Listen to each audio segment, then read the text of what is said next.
Thank you very much for such a wonderful introduction. Uh, Let me begin here with the peace chant from Mahopanishad.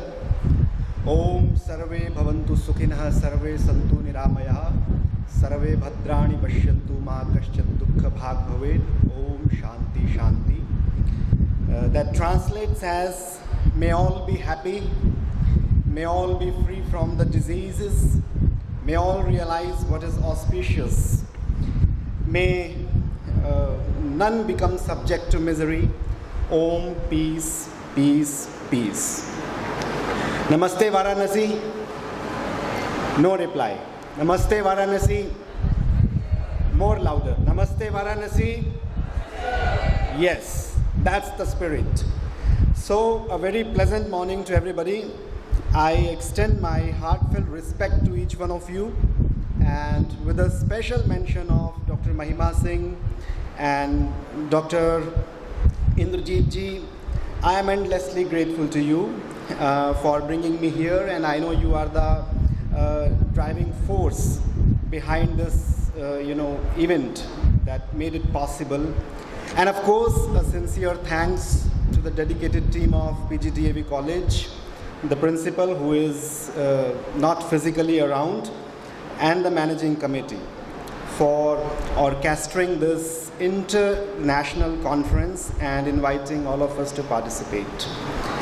Also, I acknowledge the presence of Professor Meenakshi and Rahul, whom just I heard, and most dear friend Professor Dhananjay Singh, who is also chairing this session, and our guests from Poland, Saket. So, much has already been said by Professor Dhananjay in his talk.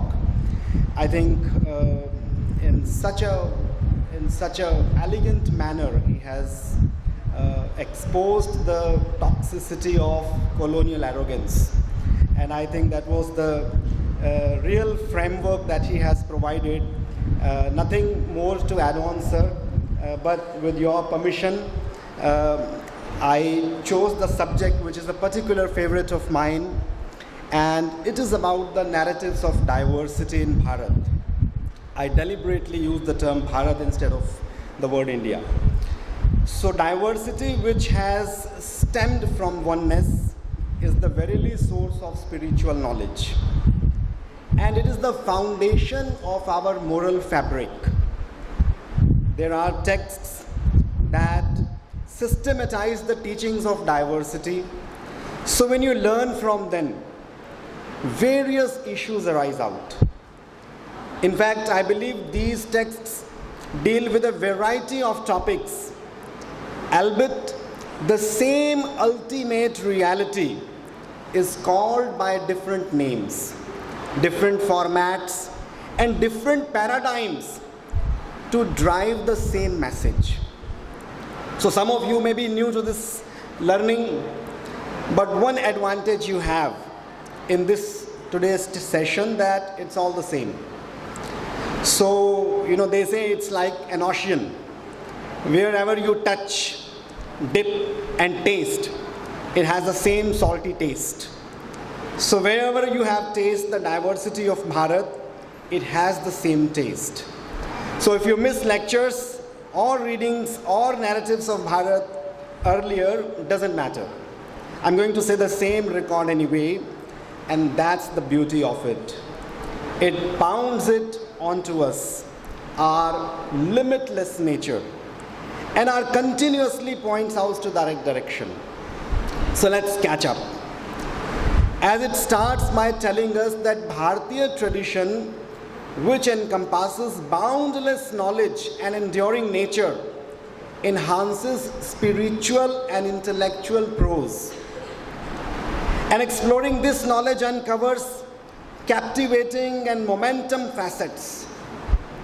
Therefore, the ancient rishis, the great seers whom we call, through oral traditions initially conveyed the notion that excessive self-absorption could border on narcissism and lead you towards the turmoil.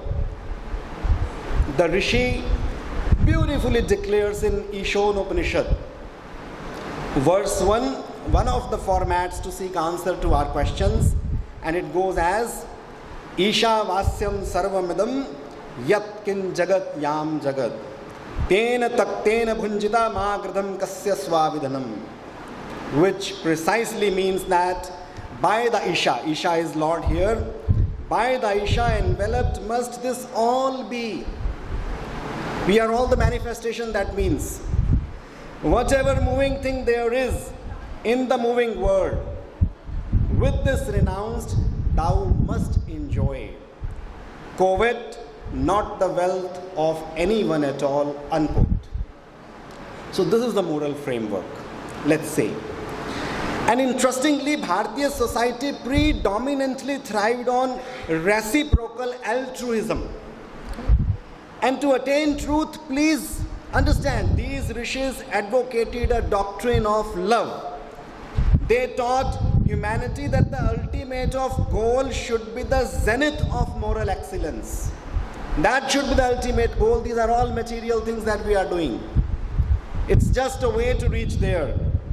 So now, in a bid to maintain this cosmic order, the most remarkable feature, I would say, that Bharat is the creation of diverse, celestial deities, ethical principles, festivals, customs, so on and so forth.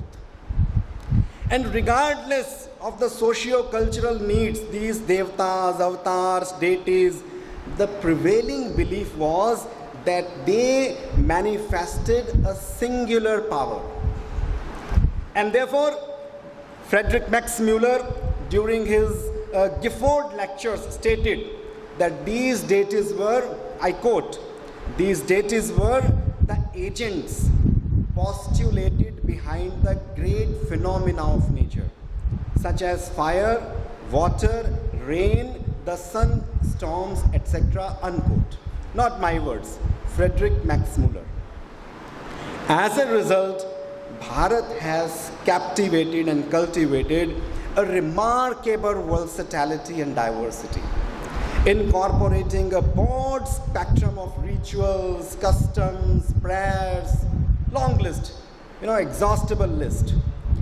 While we have to understand the personal devotion is a prominent aspect, Bharatiya society has embraced and accommodated various philosophical doctrines within its realm, including monotheism, atheism, polytheism, agnosticism, and many more in fact.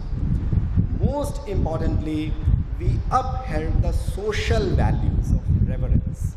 Social values of reverence for all living and non-living beings. That is the most important thing.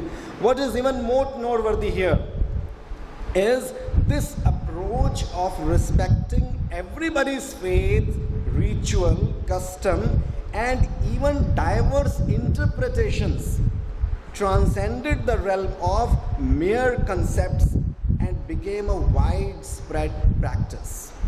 So, this construction of a significant tradition as one acknowledged gods and deities and their prayers aimed at acquiring correct knowledge, purifying the mind, and ultimately achieving self-realization.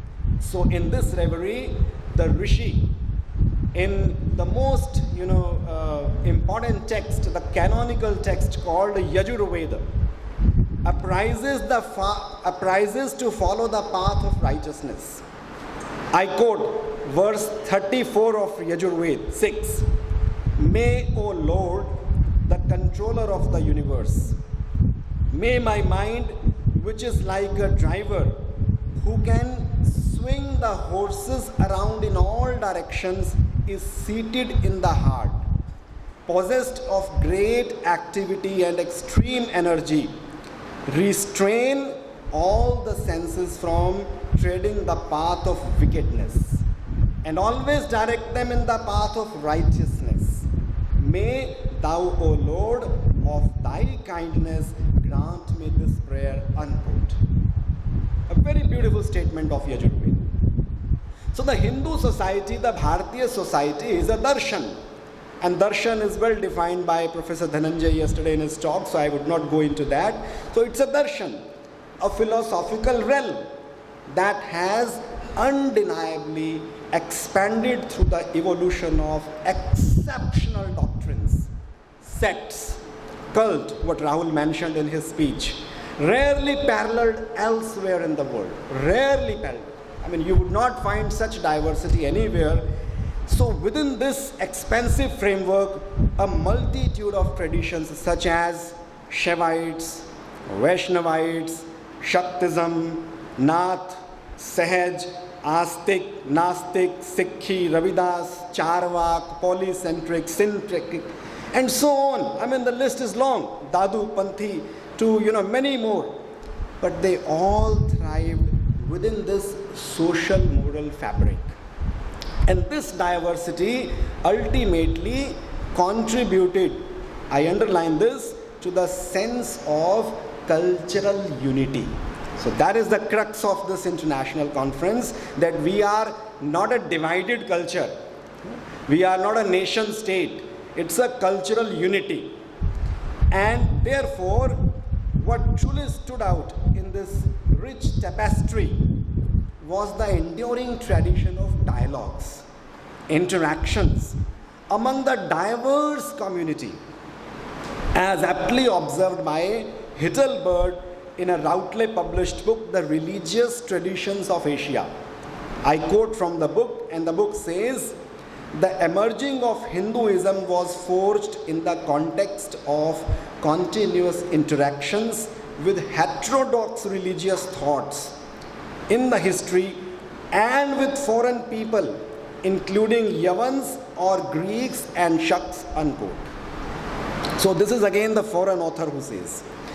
So in their pursuit of nurturing intellectual traditions and emphasizing the profound significance of life, these wisely, in fact deeply wise sects, although different in content and to some extent in form also, played a very pivotal role in envisioning the unity of humanity.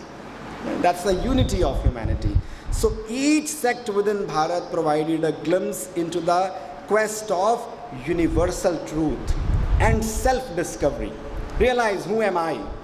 Tat tvam asi, thou that art. That is the crux, elixir, I would say, of all the Upanishadic knowledge. So what sets this moral framework apart is the ability to accommodate diversity while ultimately converging at the same destination, meeting at the same point. Route may be a different. And I think if there is one significant phrase that alone is sufficient to define this intrinsic inclusivity of Bharatiya philosophy, it is then to be grasped from a widely cited hymn of the Rig Veda that goes into the book 1, chapter 1, is defined differently, and they call it Agni, Yam, and so on, unquote. So in this long and short, the broader perspective of all the sects and religion finds a common ground on shared platform. They all serve the stewards of multitude of ideas, enriched and refined, while donning the mantle of a universal outlook. That is the universal outlook we have. So every cause they champion ultimately converges towards a common goal. So let me now begin with the textual hermeneutics. And I begin with Kalika Puran, with the Shakta tradition. The text elucidates here the concept of Trinity. And Trinity is one and the same. Brahma, Vishnu, Mahesh. That's one and the same, with all the goddesses being manifested from the Adi Shakti. And therefore, when all our endeavors fail, we call Shakti to come and kill the demons. So here, in the Devi Suktam, we found in the 10th mandal of, which is found in the 10th mandal of Rig Veda, exalts the splendor and abilities of Devi. It goes as, I quote, I verily myself breathe forth like the wind, issuing out form to all the created worlds, beyond and heaven beyond the world. Within bracket, I exist eternally beyond time and space, so vast am I in my greatness, unquote. This is from Devi Sukta. Now, let's dwell ideas into Sikhi. People call it Sikhism also, which is, I avoid, calling it ism, because ism means there's a full stop. In Sikhi, there is no full stop.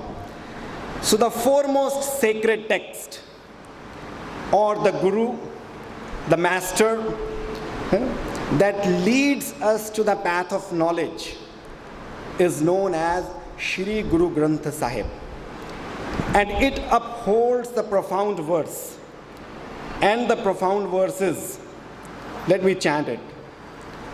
The profound verses, Ikonkar, Satnam, Kartak Purak, Nirbhog, Nirvair, Akal Murat, Ajuni Sahib, Guru Prasad, Jap, Adi Sach, Jugad Sach, है भी सच, नानक हो से भी सच, सोचे सोच न होवे, जे सोची लखवार, चुप्पे चुप न होविए, जे लाए लख लिवतार, भुखियाँ भुख न उतरी, जे बन्ना पुड़िया पार, सह सियाण पाड़िया, जे लख होवे ताइक नाल, कीवे कुटे पारे, जे हुक्म चलाई नाल,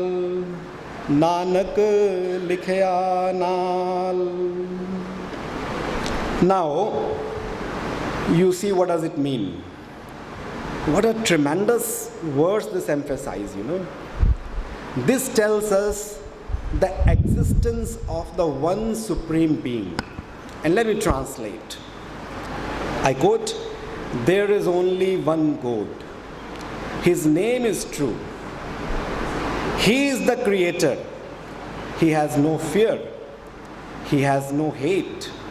He is omnipresent, unborn, and self-illuminating. By the Guru's grace, he is realized. Meditate on his name. He has been true since time began. Only one true. There is no post-truth, etc. All such are, toxic materials. Let's stop buying such fake materials. They are the creations of toxic demagogues, nothing else. So he has been true, the ultimate reality. Guru Nanak says he will forever be true, unquote. This is what is said many centuries ago by Nanak. This surely carries immense significance, as the higher teaching of Shri Guru Granth Sahib emphasizes the unity of all in the true one, permeating everywhere, everything. So it conveys a deeper understanding and a greater sense of responsibility, which points out towards the lasting spiritual connection of our subtle body. I can see this person, this is the physical body, but there is a subtle body inside the body. So that is the spiritual connection that Shri Guru Granth Sahib talks about. So this is, as appears more discernment and responsibility, a more profound message towards a moderate eternity. And I again quote from Shri Guru Granth Sahib, rare is the customer of truth in the world. And it is through the Guru's word that one realizes our capital, oneself. True is the trade, true is the capital stock. Yea, blesses in the one who loves the Lord's name, some the Lord yoked to the service of truth. Such is the true task of the true Lord. Nanak says, the Lord embellishes us through his best name. Unquote. Now let us understand this neutral emotion, that creation gives the appearance of a panorama of diverse living beings and material entities. But the substratum behind this apparent diversity, apparent means that we can see, it's like a mirage. You can see the mirage, but it's not there. So that's the apparent reality. Mirage is an apparent reality. So this diversity is an apparent diversity. So the substratum behind this apparent diversity is the supreme being. That the individual soul is the extension of the supreme soul, supreme self. And so, who possess this vision of knowledge see the unity that exists behind the variety of creations. Just as an electrical engineer sees the same electricity, flowing through different gadgets, and the goldsmith sees the same gold that cast into the various ornaments, so on and so forth. So here, Srimad Bhagavad Gita, chapter 18, verse 20, what it states, Sarva bhuteshu yenekam bhavam avyam yamikshate avibhaktam vibhakteshu tattva jnanam vidhi satvikam. It translates, understand the knowledge to be in the mode of goddess, by which a person sees one undivided, imperishable reality within all diverse living beings. Unquote. See now, understand this limitless knowledge. Bharat has a rich legacy of devotional and mystical advancements, and Bhakti movement, I think, is one that emerged, during the time when it was most required. So evidently, it was not written in, I have some 5-10 minutes? Okay, thank you. So evidently the foundational teachings of these oral traditions were not only in Sanskrit but in Persian also. They all serve the symbolic reminders of the one invisible whole in the pursuit of ultimate truth. So this vast expanse of territory was explored through a sacred, organic philosophy which was capable of producing the same effect. So let me illustrate a very famous anecdote. For instance, so here is a man, Sayyid Ibrahim Khan, who was a Pathan, a Vaishnavite. Perhaps you know him with other name. The other popular name is, anybody? The other popular name is Sayyid Ibrahim Khan. Once a teacher said in the class, "Are you here?"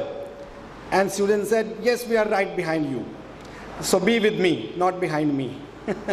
Anyways, so who was Sayyid Ibrahim Khan? Ras Khan, absolutely correct. So Ras Khan, when Ras Khan became absorbed in the enchanting form of Krishna and realized his absolute nature, he began composing captivating invocations. And of course, apart from extolling Krishna's devotions, these invocations emphasized the importance of working for the greater good of the common whole. So, the essence lies in the perfect realization that the divine embraces everybody, everyone. And there is an old story that he went to the Banke Bihari temple and he wasn't allowed because of Pathan, and then his clothes, were absorbed by Krishna. So that's a story, I should not go into that. But here, the truth of this account lies in the profound experience of encountering Krishna in the sacred land of Vrindavan after the exhaustive search, and by presenting a pure heart to the divine. What a marvelous attainment. Somebody asks him, "Oh Baba, with your beard, have you seen Shri Krishna or Banke Bihari that you have become such a devotee?" So what does Ras Khan say?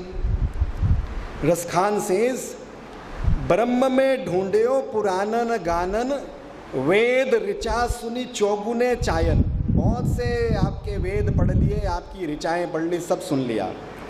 देखियो सुनयो कबहू ना किते, वह कैसे स्वरूप कैसे सुहायन, मैंने तो कभी देखा नहीं उसमें, ना वेदों में ना उपनिषदों में कैसा स्वरूप है। टेरत हेरत हारी परयो रस खान बताए न लोग लुगायन, देखो दुर्यो, this is very important now, देखो दुर्यो वह कुंज कुटीर में, वो तो बैठे हो पलोटत श्री राधिका पायन। अरे भैया, जिसको तुम वेद पुराण उपनिषदों में ढूंढ रहे हो, वो तो बैठा राधिका के चरणों को दबा रहा है। दिस इज व्हाट रस Khan says, yes I have seen him, I have seen him, I saw him hidden in the cottage of the bower, seated, he caressed the feet of Radhika. Surely Ras Khan achieved the ultimate apotheosis of transcendence. Apotheosis of transcendence. And next we have Bhaktamal, a poem in the Brij Bhasha by Guru Nabha Das. When he says, Nanak Kabir Dadu Jagan Ragho Paramatma Jape, which precisely means Baba Nanak, Kabir, Dadu, Jagan O Ragho, all chant the highest. They all name the one. So, to more significant, extent, oneness in all beings is also the fruit of Kabir's message. And most importantly, his way of attaining the divinity is self-realization of Nirgun, which is called distinctionless Brahma, Nirgun Brahma. And Kabir expounds the principle of universal harmony. Rabindranath Tagore, in his book 100 Poems of Kabir, translates, so I just read just few lines of Kabir. Millions of suns are shammed by the radiance of a singular hair of this body. On the harp of the road, what true melodies are being sounded, and its notes pierce the heart. There is the eternal foundation is playing its endless life stream of birth and death. So believe me, in this dense web of such diversity, albeit which is the culture of syncretism, Guru Ravidas's foundational, philosophical foundation canon also left such reverberations that it continues to make an impression over the masses over 500 centuries. He says, Hari in everything, everything in Hari.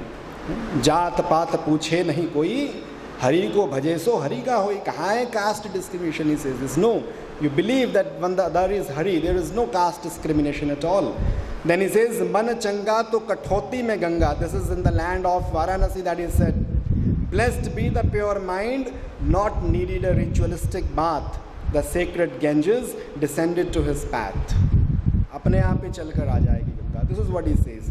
So the Hindu society or the Bharatiya tradition, enriched by a variety of such narratives, which achieved harmoniously progression by uniting various such schools under different thoughts, shared objectives, so on and so forth.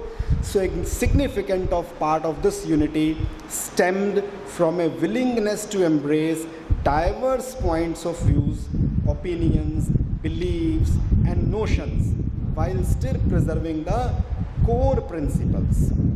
So I skipped some of the paras here because I am reminded that the time is very short.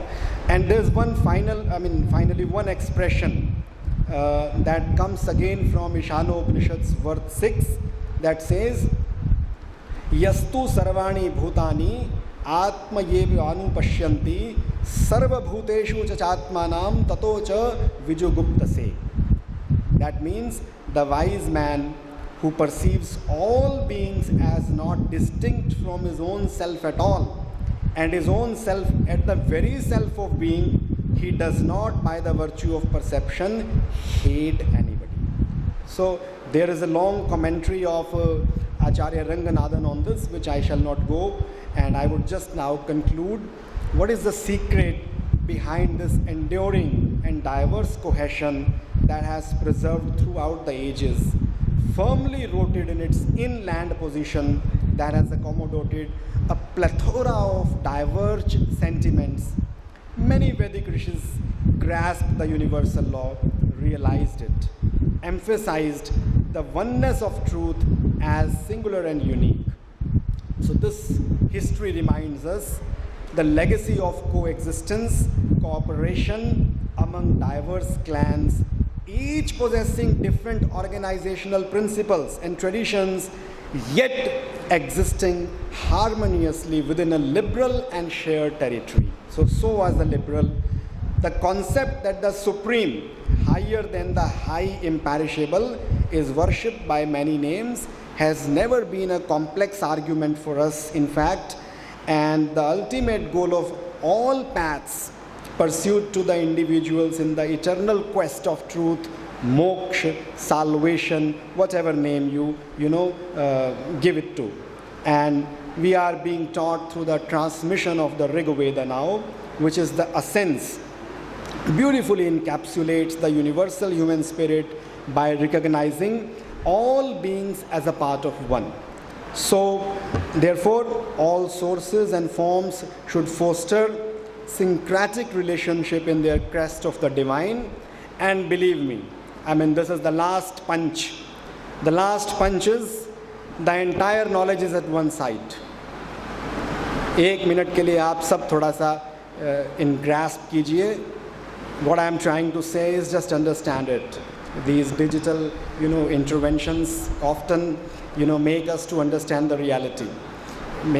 So the intervention here is, Rig Veda states आपकी सारी knowledge एक तरफ है, लेकिन अंत में एक बात है. The entire Rig Veda, throws light upon this, universal reality, knowledge, so on, Bharatiya tradition, culture, language, literature, media, सब कुछ आ जाता है उसमें. The end part of the Rig Veda is Om Sangachhadvam Samvadadvam Samvo Manansi Janatam Deva Bhagai Yatha Purve Sanjanana Upasate Samano Mantrah Samiti Samani Samanam Manah Sachittamesham Samanam Mantra Bimantra Yeva Samane Navo Havishaju Homi Samani Va Akuti Samana Hridaya Niva Samana Vastu Movano Yatha Vasu Suhasati. That is the 10th Mandala 191st chapter and 2 to 4th verse. ये समझ लिया तो सारा ज्ञान समझ लिया. बोलते सब हैं, समझते नहीं हैं. सारा ज्ञान क्या है वो एक तरफ है. This is assemble, speak together. Let your minds be all in one accord. अगर एक साथ एक दिशा में चल नहीं सकते, everything is waste. The entire knowledge would lead you towards the abyss of ignorance. विद्या ददाति विनयम. विद्या तो वो है जो आपको मुक्ति दे. Thank you so much.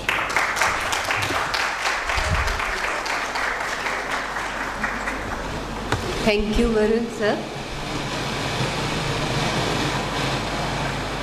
The eminent speakers of this conference, Dr. Varun Gulati sir and Professor Dhananjay Singh sir, they have taken the conference from cultural studies to Bharatiya Sanskriti, which talks about the Sanatan Dharma, the ancient wisdom, which has been enriched by our rishis, our munis, our yogis, and one among them was Guru Nanak Sahib.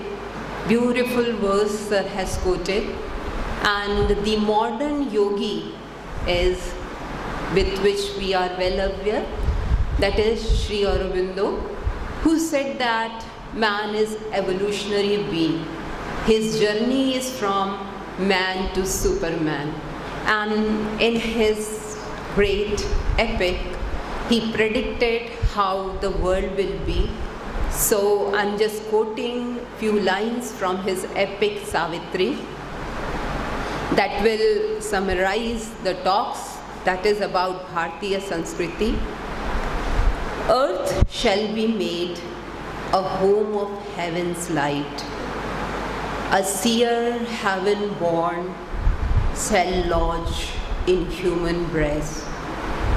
The superconscient being shall touch man's eyes, and the truth conscious world come down to earth, invading matter with the Spirit's ray, awaking its silence to immortal thoughts, awaking the dumb heart to the living world. This mortal life shall house eternity's bliss, the body's self-taste immortality. Then shall the world Redeemer's task be done. So, thank you.